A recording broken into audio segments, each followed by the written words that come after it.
Hello and welcome to Firearm Freedom. This is going to be another First Impressions video.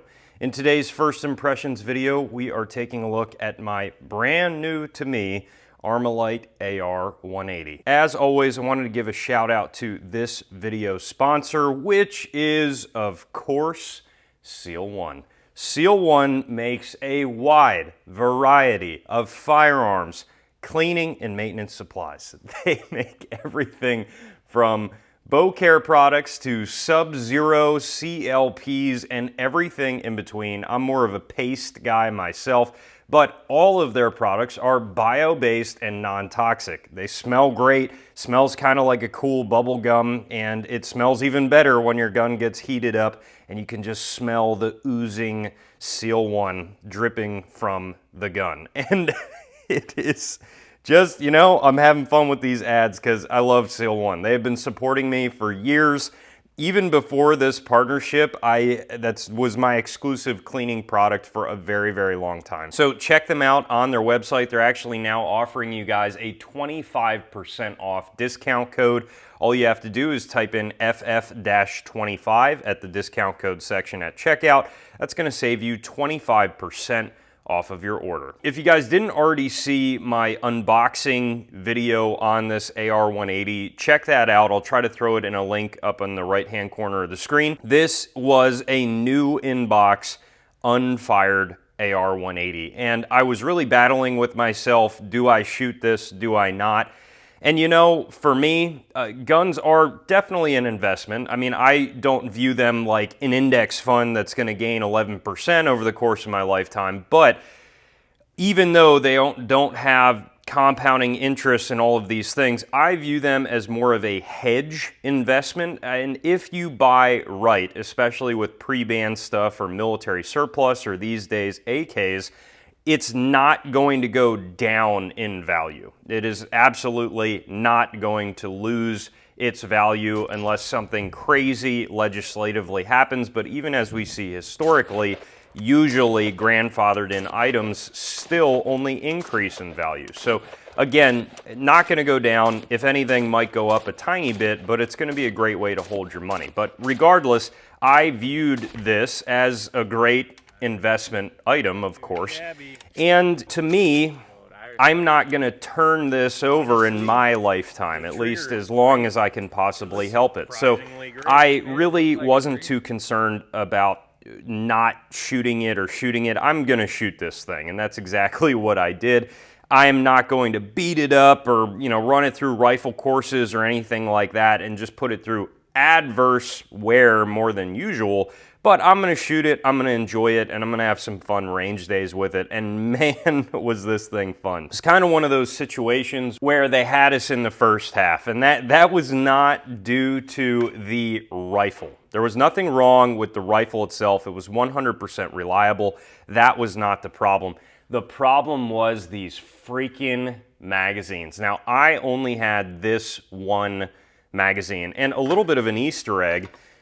When we first started to try to load this, I would get like 4 rounds in, and that was it. It was 4 or 5 rounds. I'm like, what is going on here? And it didn't appear to be pinned. I mean, these are just small little dimples on the inside of the magazine, but it didn't appear to have a pin anywhere. I'm like, what is going on? And then I realized this, off the help of my buddies that were there. They were like, hey, there might be a limiter in that, and that's exactly what was in there. So a lot of people don't know this because there's not many of these new in box anymore, but this is how all of the Sterling AR-180 mags shipped, with this super weird 5-round limiter in there that you have to take out. Now, usually no one knows about these because everyone took them out back in the day and just threw them out. But this, obviously being unfired, still had that in there. So that's just, if you ever come across the 20-round mag and it's not loading, take this out for one. But then I swear to God, it was one of the hardest magazines to load I have ever experienced. And I don't know if this is just a common thing with brand new AR-180 magazines, but even with the limiter out, it would not go past 4 or 5. And what would happen is it seemed like the magazine was just wider than a standard AR mag, even though it's not. I think it has to do with these followers being absolute garbage. But what would happen is you'd load 4 rounds and then the rounds would split apart and start wanting to load side by side. And of course they would bind up and cause major issues, and it was so unbelievably frustrating. I shot the first mag of a few rounds, it shot great, and I'm like, okay, awesome. That was almost a full mag. We took the limiter out, and then again, same deal. The mag didn't want to load, and I was so disappointed because it was like such a tease. Like, I'm here, I'm ready to shoot this thing. It's a lifelong dream to shoot this thing, and I just can't get the freaking ammo in the mag. The gun's working fine. It just won't load. So finally, I channeled my Irish bloodline, and I just started to kind of shove them in there past the point. And it started to get easier and easier and easier. So I don't know if there's like a weird break-in period with these magazines, but at the end of the day, it was loading semi-normally. So again, just weird tidbit, Easter egg of information, but I shot 100 rounds through the gun. All of the 100 rounds were absolutely flawless, even though I had issues loading the magazine. Once the magazine was in the gun itself, it again was flawless. This thing was gassed incredibly well, and I just, you know, I don't know that a lot of the hate on the AR-180 is really warranted. A lot of people kind of trash talk it. It feels like a toy. It feels like it's going to fall apart. It's just stamped sheet metal. Yes, it's stamped sheet metal, but I mean, this thing's got some heft to it. Like, when you pick it up, it feels like any other rifle to me. The only thing on this rifle that feels chintzy and like it's going to fall apart is the stock. And even this is not, I mean, I've felt worse lockups in my time. So I wouldn't say this is anything that's like, hey, this is going to break, but it does feel a little bit unstable. Now, for the first little bit of the range day, I actually had it accidentally on the 200-yard sight aperture. There's 2, so you have 200, and then this thing is 400 here. And so I don't know what's going on here. The 200 is low, like low enough that you got to smush your cheek onto the stock and you get a lot of stock slap. I had it on the 400 and I seemed to be hitting more normally, and I could have my cheek in a more normal position. So it seemed that this aperture was actually higher up. Maybe that makes sense, maybe it doesn't, but again, in my case, I had to shoot it on the 400-yard aperture at this range day.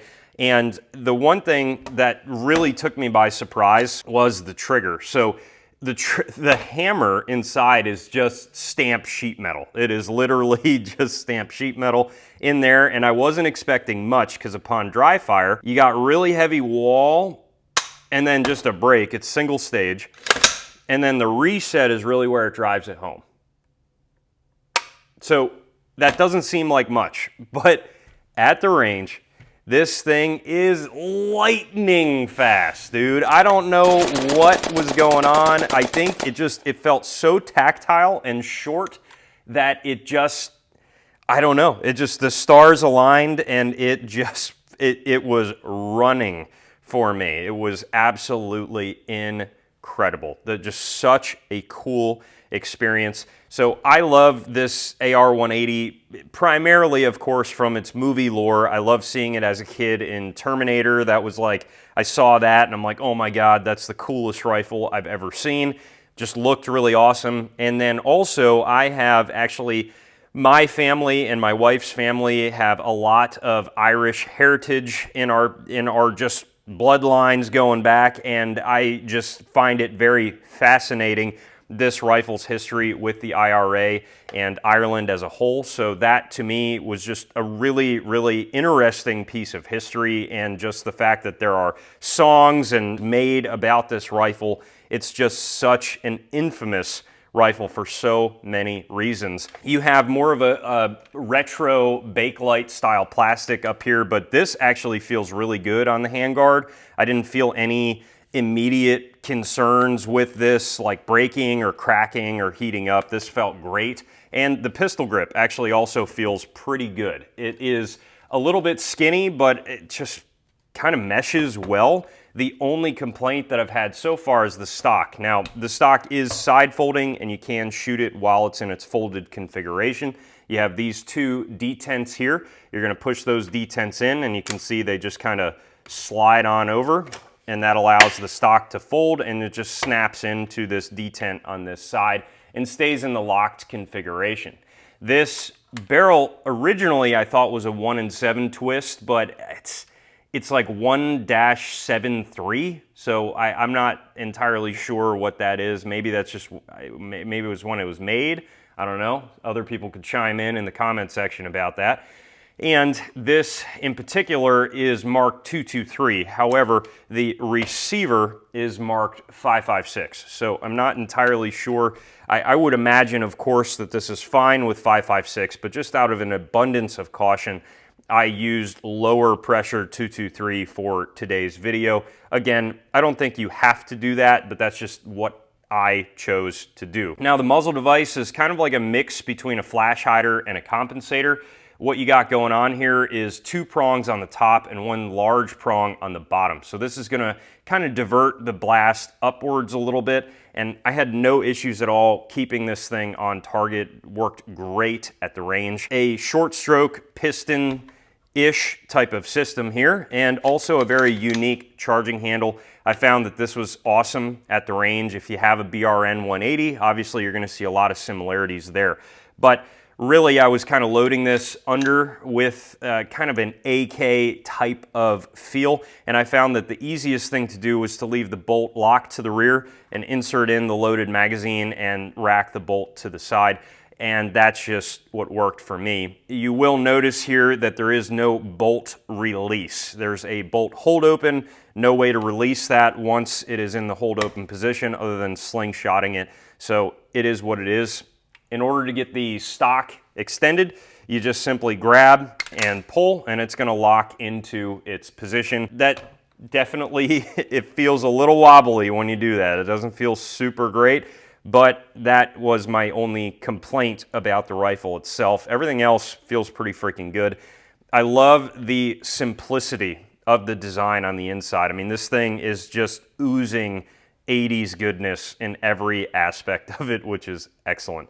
You do have a dust cover here, and the dust cover just folds up like kind of like a reverse AR and in the back portion of the bolt rather than the front. But even though you do have this dust cover here, there are definitely some more holes in places for dirt and debris to get in. But you know, this thing fought quite a few battles all over the world, and it did just fine. So I don't know that I would have any major concerns. My biggest gripe about it was the magazine, but ultimately I will be buying more of the AR-18 and AR-180 magazines. So hopefully we will get some of these magazines in the very near future, so that way I can actually shoot this more readily.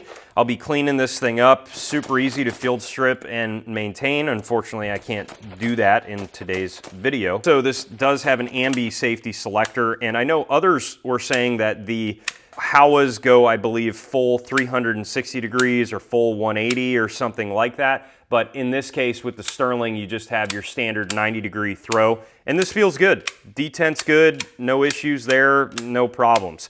Now, some of the Sterlings, because of these little C-clips here, they fall off over time, and you will need to put new ones on if your Sterling does not have that, because the trigger pins can walk. That is gonna wrap up my first impressions video on this absolutely gorgeous pre-ban Grail rifle. If you guys have any other questions about this rifle or anything else on the channel, please throw them down below in the comment section, and I absolutely will get back to you.